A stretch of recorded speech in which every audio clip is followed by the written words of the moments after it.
Hey guys, how's it going? I hope you're having a very good day. I'm speaking softer than usual because it is nighttime. It's about 10 to 1.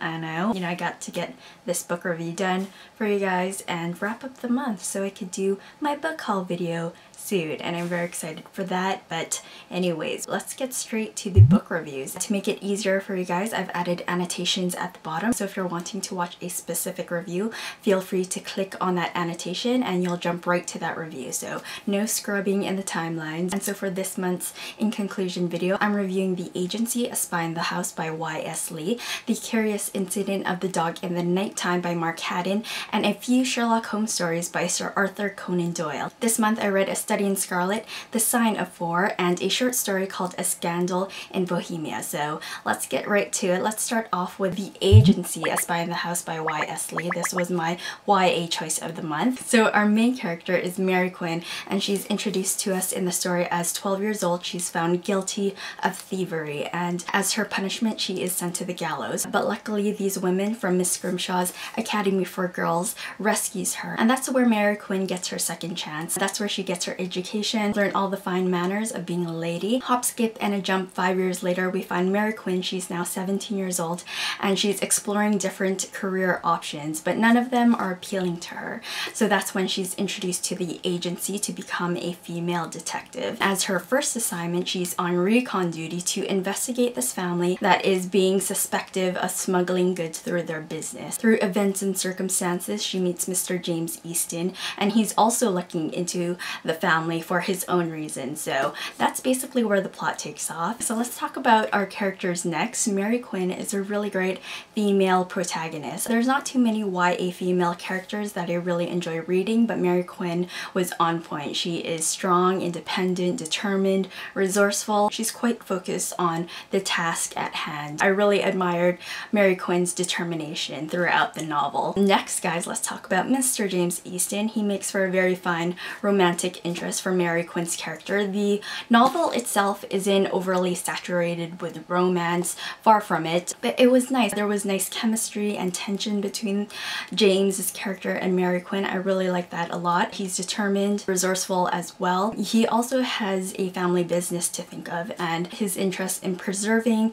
his business and reputation is important to him. So although he can be very mischievous and playful, he's also a very compassionate person. So I really like James as a character, and so the relationship and interaction James's character and Mary Quinn's character have is priceless. It's fantastic read. I thought it was really cute, and I read this book right after reading The Girl with the Dragon Tattoo, and it brought me back to my comfort zone, and I thought it was a very cute, delightful read, so that was awesome. As far as the plot itself, the pacing is quite fast. In the beginning we find Mary Quinn's character. She's 12 years old and then she's now 17. We don't even break 30 pages yet, so the story starts right away, and the plot really embodies this Victorian era, the setting that the agency takes place in, and I really enjoyed the setting and time period a whole lot. What I enjoyed about the Victorian era is how different the society was compared to now. The gender roles and what society expected of men and women. The men took care of the finances,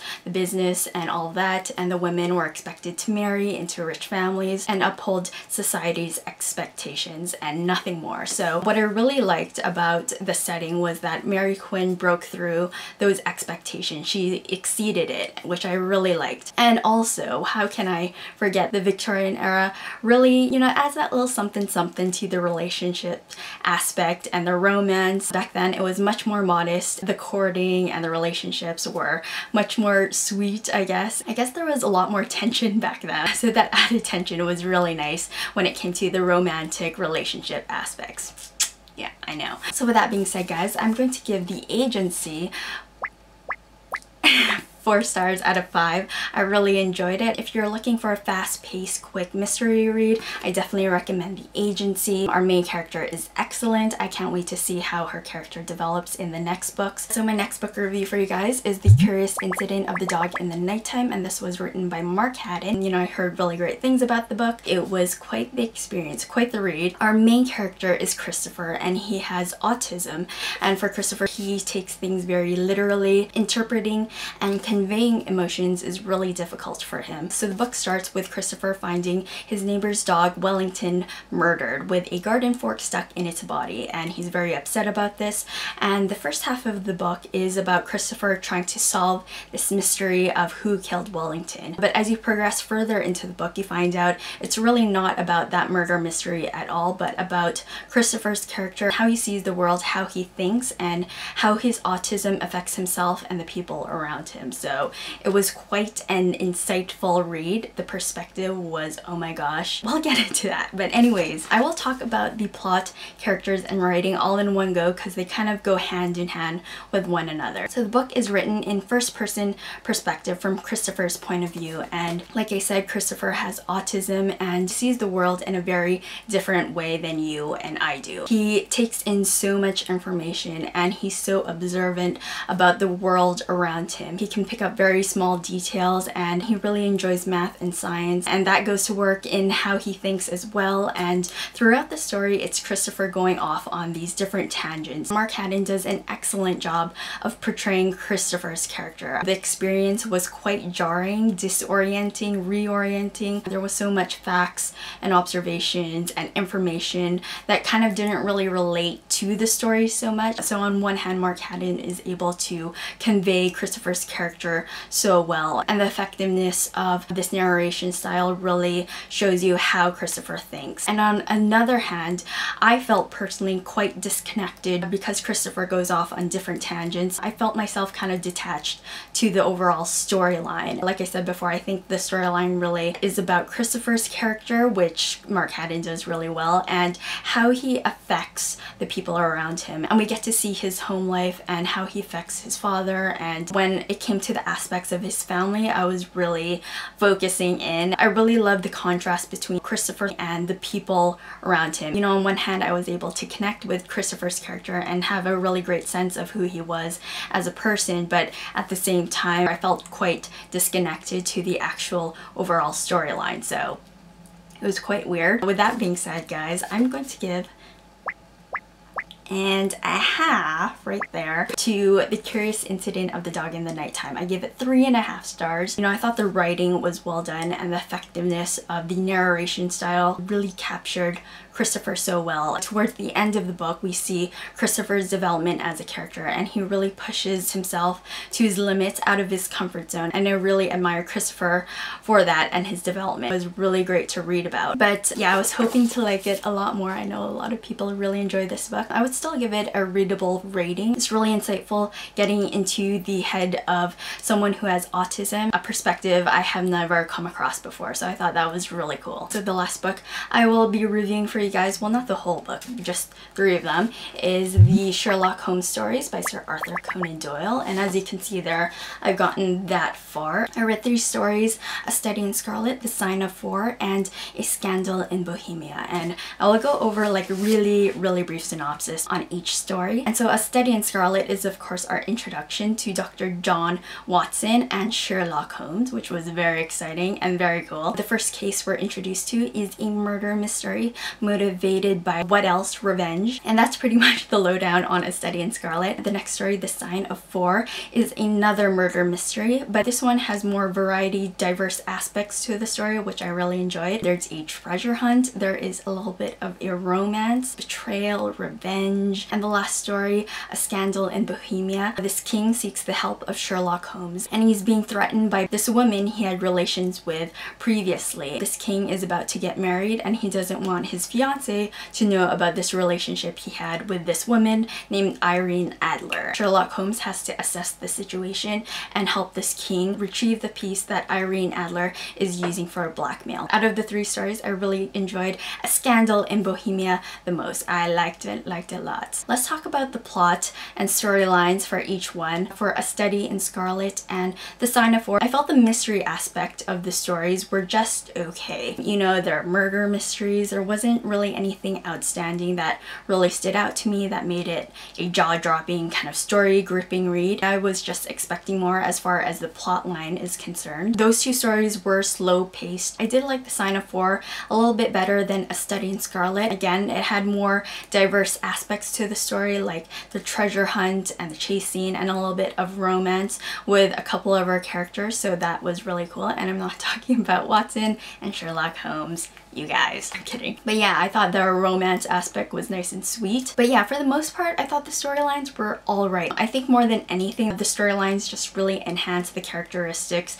and the awesome skills of Sherlock Holmes. I have yet to read the other stories, so hopefully it just gets more better and more curiouser from there. And I really enjoyed A Scandal in Bohemia because it was a short story. It did have a quicker pace to it. We do get to see more of Sherlock Holmes and Watson's interaction and process together. I really enjoyed that aspect of the story. The other two stories, towards the end, we really get into the backstory of the victims and criminals, and by the end I wasn't too interested in reading what had happened before the crime took place. So as far as the characters are concerned, Dr. John Watson, he is really level-headed, down to earth. I think the reader can really put themselves in Dr. Watson's shoes. If you guys don't know, the Sherlock Holmes stories is told from Dr. Watson's point of view. We're seeing the eccentrics of Sherlock Holmes and the mysteries and adventures they go on together. You know, I could really relate to Dr. Watson's character. I asked the questions that he asked. With that being said though, there wasn't really any outstanding characteristics that made him different. I'm hoping in the future stories that I see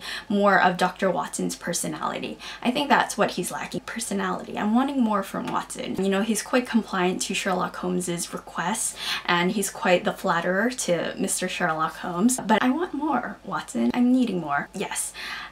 Anyways, as far as Sherlock Holmes is concerned, I really like Sherlock Holmes. I can see why he's an icon within the mystery genre. You know, apart from his amazing deduction and observation skills, which makes Sherlock Holmes so great, is his personality. I really enjoy his personality a whole lot. He's an enjoyable and complex character to read about. Quite focused and serious about the task at hand and solving that mystery and solving that puzzle. But along with that, he has a really great sense of humor. You know, he's able to dress in all these cool disguises and act out a part to get the information he needs. It's quite weird seeing his character change so easily. I really enjoy that about Sherlock Holmes's character, and he's quite loyal also to Watson. I really admire that loyalty he has. You really see that throughout all three stories, which is great. And when he's not on the job, he is on cocaine. So yeah, so that's where the drug use is from. I understand now. As far as the writing goes, I really enjoyed the writing style. Very beautifully written. Some of the sentences that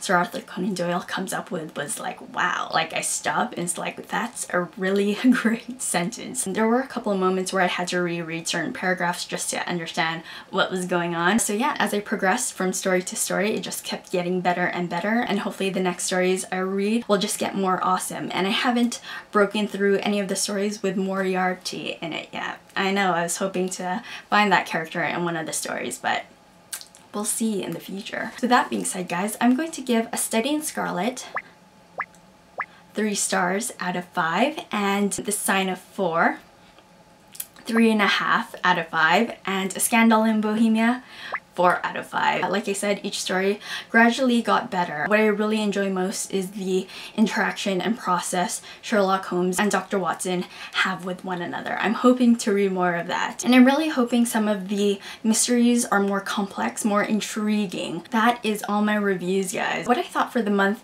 of February, the genre of mystery. I think what makes mystery so great is not the actual mystery or plot lines themselves, but the characters who investigate them. I think the mystery that they're investigating just enhances their characteristics and skills as people. You see that greatly with the curious incident of the dog in the nighttime, Mary Quinn's character, Sherlock Holmes's character. It was just really great. Their personalities range, but they all have a sense of focus in what they're doing, and I really admire that aspect in their character. Maybe I was really looking for complex, really intense plot lines, but the characters were much stronger than the actual storyline. So hopefully I could find more books that have a great balance between the two. I need to check out the second book of the Millennium series for sure. I'll definitely be continuing on with the Sherlock Holmes stories. I really like to check out the next Mary Quinn mystery as well. So that's everything, guys. Have a good night. I'll talk to you later. I'm very excited for next month's book haul. It's going to be epic. It'll be an epic month for sure. Yeah. So have a good one. Bye.